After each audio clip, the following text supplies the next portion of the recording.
If you put a single item in front of a consumer, say a monkey with a single banana, the math is straightforward.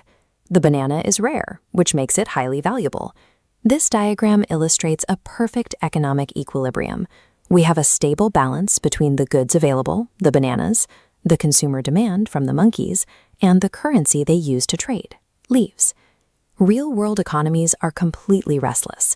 If you track any market over time, you will watch the price tag of everyday items constantly fluctuate. This brings up a frustrating question. Why does the cost of simply existing seem to climb year after year? We need to look at what mechanical gears are turning behind the scenes to force those numbers upward. Inflation represents the strict mathematical result of specific economic variables falling out of their original alignment. Let's open up the control board of our economy and isolate the first specific variable, consumer demand. When consumer desire shoots upward while supply remains strictly unchanged, the price indicator immediately rises. This is demand-pull inflation. Because the supply is permanently locked, inventory is comparatively rarer among a larger crowd of buyers. The farmer simply raises the price to match the new competition. Now, let's reset the system to its baseline to isolate the second macroeconomic variable, supply and production. Look at the chart again. Here, the demand bar is completely flat, but as the supply shrinks downward, the producer suddenly has fewer goods available to sell. This forces the price indicator to tick upward once more. This is cost-push inflation. Cost-push inflation occurs when operational overhead increases. If a farmer has to pay more for banana seeds, their production costs rise. To cover those higher costs and maintain their operation, they are forced to raise the retail price for the monkey. Both demand pull and cost-push inflation operate entirely within the physical market.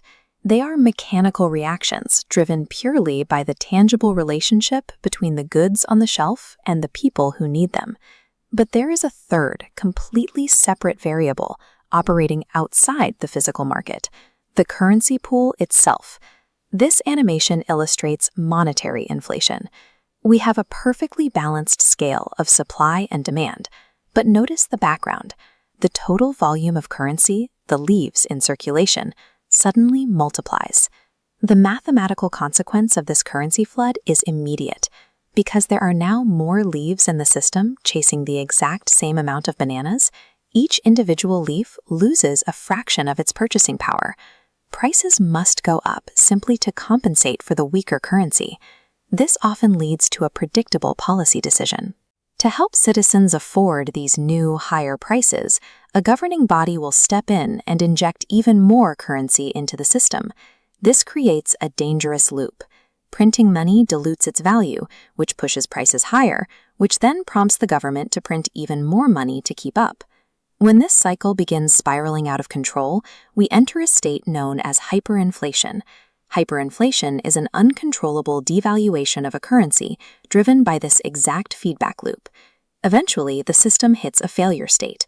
The original money is rendered worthless, and the economy collapses. The monkeys abandon the leaves entirely and start over with a brand new currency system, like sticks. Manipulating the currency pool without actually increasing the supply of real goods is a mathematical trap. It destroys the purchasing power it was intended to protect. With these macro concepts mapped out, we can look at how they directly affect the personal wealth of the individual participant. This chart shows a counterintuitive truth. Inflation is neutral under specific conditions. Notice these two parallel lines. If a person's income tracks upward at the exact same trajectory as the cost of living, their actual purchasing power stays exactly the same. The danger lies in a mismatch. If the cost of living outpaces income growth, the individual effectively grows poorer. They are earning the exact same numerical amount as before, but those numbers buy fewer bananas. Conversely, if income growth manages to outpace the rising cost of goods, the individual accumulates actual wealth.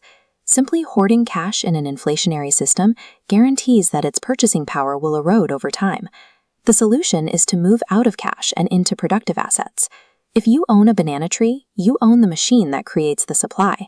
When inflation pushes the price of bananas higher, the value of the tree that produces them rises alongside the market. This is the core logic of investing, owning the assets that generate value within the system of supply and demand.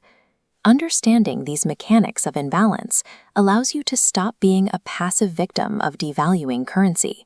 Instead, you can leverage productive assets to protect and even grow your future.